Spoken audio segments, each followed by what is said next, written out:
नमस्कार। प्रादेशिक समाचार के साथ मैं मुग्धा तिवारी। पहले मुख्य समाचार।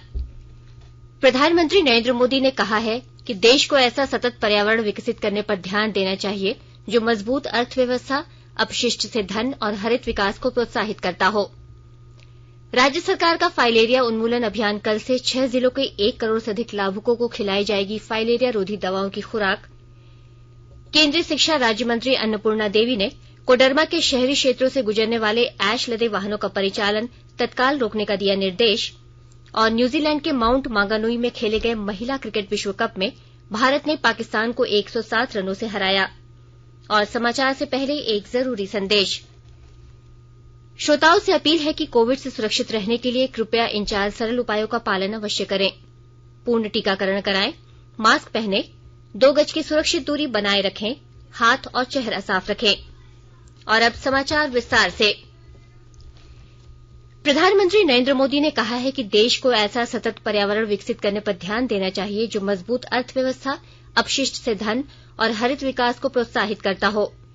उन्होंने कहा कि अर्थव्यवस्था को मजबूत करने के लिए हर शहर में एक आधुनिक कचरा प्रबंधन प्रणाली होनी चाहिए और आधुनिक अपशिष्ट प्रबंधन संयंत्र होने चाहिए। प्रधानमंत्री ने यह विचार पुणे में मुलामुथा नदी के पुनरुद्धार और प्रदूषण कम करने से संबंधित परियोजनाओं का शिलान्यास करने के बाद व्यक्त किए। गृहमंत्री अमित शाह ने कोरोना काल में केंद्रीय औद्योगिक सुरक्षा बल सीआईएसएफ के योगदान की सराहना की है। गाजियाबाद में बल के 53वें स्थापना दिवस समारोह में श्री शाह ने कहा कि सीआईएसएफ के जवानों ने विदेश से लौट रहे भारतीयों की उचित देखभाल की है। केंद्रीय औद्योगिक सुरक्षा बल को दुनिया के एकमात्र बहुकौशल औद्योगिक सुरक्षा बल बताते हुए गृहमंत्री ने संस्थानों की सुरक्षा में सीआईएसएफ की भूमिका की भी सराहना की। गृहमंत्री ने कहा कि बल की सेवा के बिना देश की $5 ट्रिलियन की अर्थव्यवस्था संभव नहीं होगी। गृहमंत्री ने सीआईएसएफ के जवानों को सराहनीय सेवा के लिए राष्ट्रपति के पुलिस पदक से भी सम्मानित किया। इधर विदेश मंत्री डॉक्टर सुब्रमण्यम जयशंकर ने कहा है कि ऑपरेशन गंगा के तहत 13 उड़ानों से यूक्रेन में फंसे 2500 भारतीय आज स्वदेश पहुंचे। अब तक यूक्रेन के आसपास के देशों से 13,000 से अधिक भारतीय वापस लौटे हैं। नई दिल्ली में कल विदेश मंत्रालय के प्रवक्ता ने बताया कि पिछले 24 घंटे में लगभग 2,900 भारतीयों को स्वदेश लाया गया। उन्होंने कहा कि खारकीर से लगभग सभी भारतीय निकाले जा चुके हैं। प्रवक्ता ने कहा कि अब यूक्रेन के सूमी पर ध्यान केंद्रित किया जा रहा है।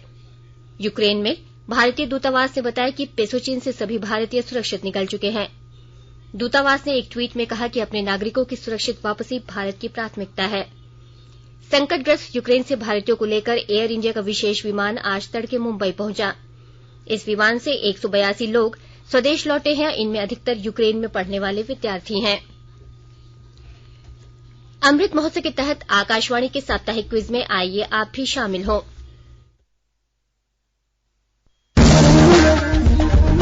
आजादी के 75 वर्षों का पर्व अमृत महोत्सव प्रत्येक बुधवार शाम 7 बजे प्रसारित होने वाले प्रादेशिक समाचार के दौरान पूछे गए प्रश्न का सही उत्तर देने वाले एक प्रतिभागी इनाम का हकदार होगा। इसके लिए सुनते रहें आकाशवाणी रांची का प्रसारण।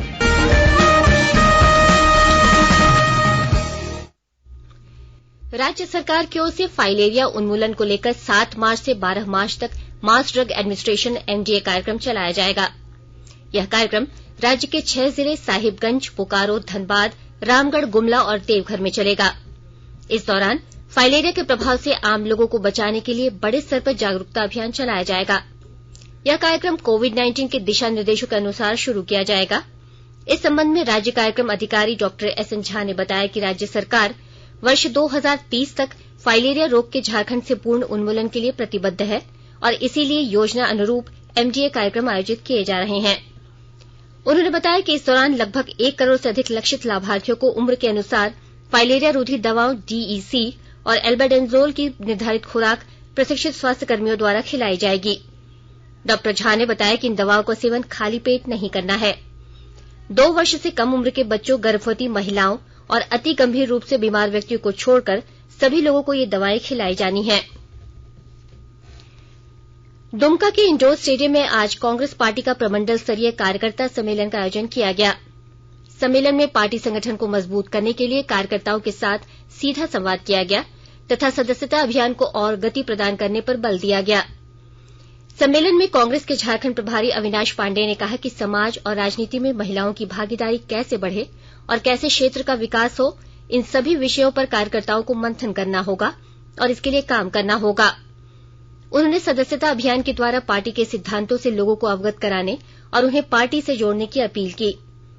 स्वास्थ्य मंत्री बन्ना गुप्ता ने नारी शक्ति को आगे बढ़ाने पर बल दिया और कहा कि यह खुशी की बात है कि लिंगानुपात के मामले में झारखंड की स्थिति ठीक है।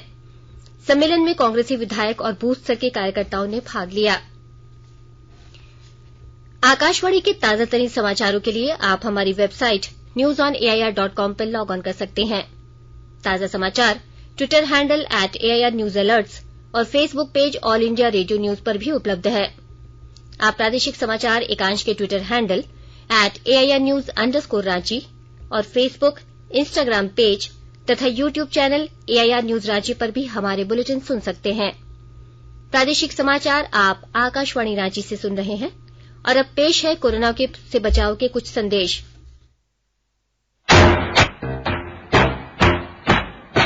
चलो मिलकर एक शुरुआत करें, चलो एक फैसला आज करें, मास्क नहीं तो टोकेंगे, कोरोना को रोकेंगे, चलो एक वादा करते हैं, चलो एक वादा करते हैं, मास्क नहीं तो टोकेंगे, कोरोना को रोकेंगे।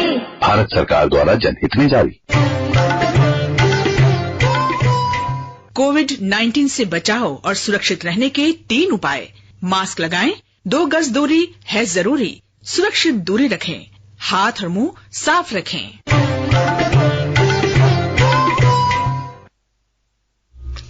प्रादेशिक समाचार में आपका एक बार फिर से स्वागत है। केंद्रीय शिक्षा राज्य मंत्री अन्नपूर्णा देवी और कोडरमा विधायक डॉक्टर नीरा यादव ने आज कोडरमा के शहरी क्षेत्रों से गुजरने वाले ऐश लदे वाहनों का परिचालन रोकने का निर्देश दिया।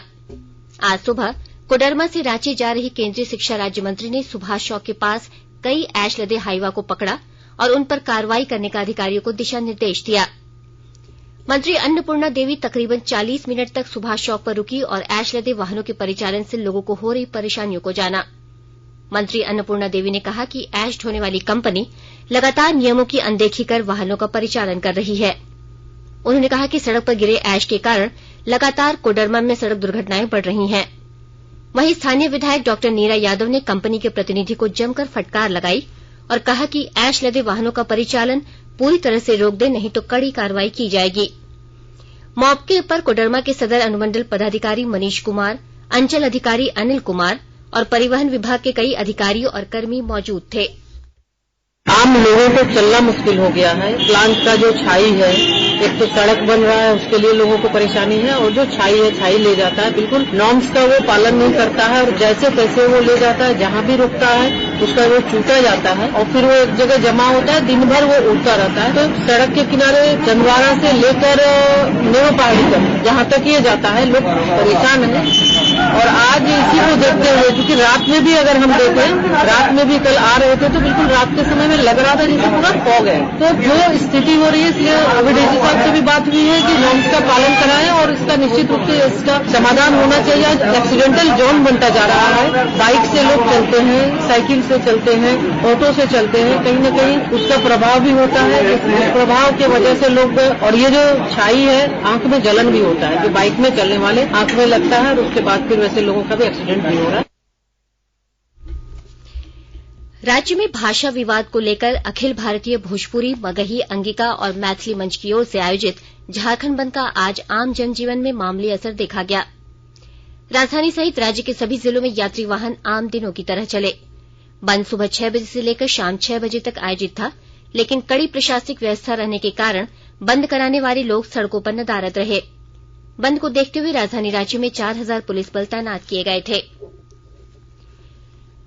पाकुड़ जिले में लगातार बढ़ रही बाल तस्करी और बाल शोषण जैसी घटनाओं पर रोक लगाने के लिए जिला समाहरणालय के सूचना भवन में जन संवाद कार्यक्रम का आयोजन किया गया।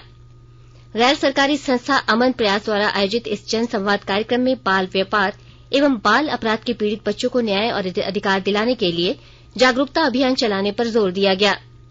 साथ ही समुदाय एवं प्रशासन के संयुक्त प्रयास से बाल व्यापार और शोषण पर रोक लगाने की रणनीतियों पर मंथन भी किया गया। इस अवसर पर उप विकास आयुक्त शाहिद अख्तर, बाल कल्याण समिति, श्रम विभाग के प्रतिनिधि, आदिम जनजाति समाज के प्रतिनिधि और चाइल्ड लाइन से जुड़ी विभिन्न गैर सरकारी संस्थाओं के प्रतिनिधियों ने भाग लिया। चतरा में नशे के सौदागरों के विरुद्ध 24 घंटे के भीतर चतरा पुलिस को दूसरी बड़ी कामयाबी हाथ लगी है। जिले के पुलिस अधीक्षक राकेश रंजन को मिली गुप्त सूचना के आधार पर सुरक्षा बलों ने मिनी शराब फैक्ट्री का खुलासा करते हुए अवैध शराब की खेप के साथ एक तस्कर को गिरफ्तार किया है। शराब फैक्ट्री का खुलासा और तस्कर की गिरफ्तारी सदर थाना पुलिस ने ऊंटा मोड़ इलाके से किया है।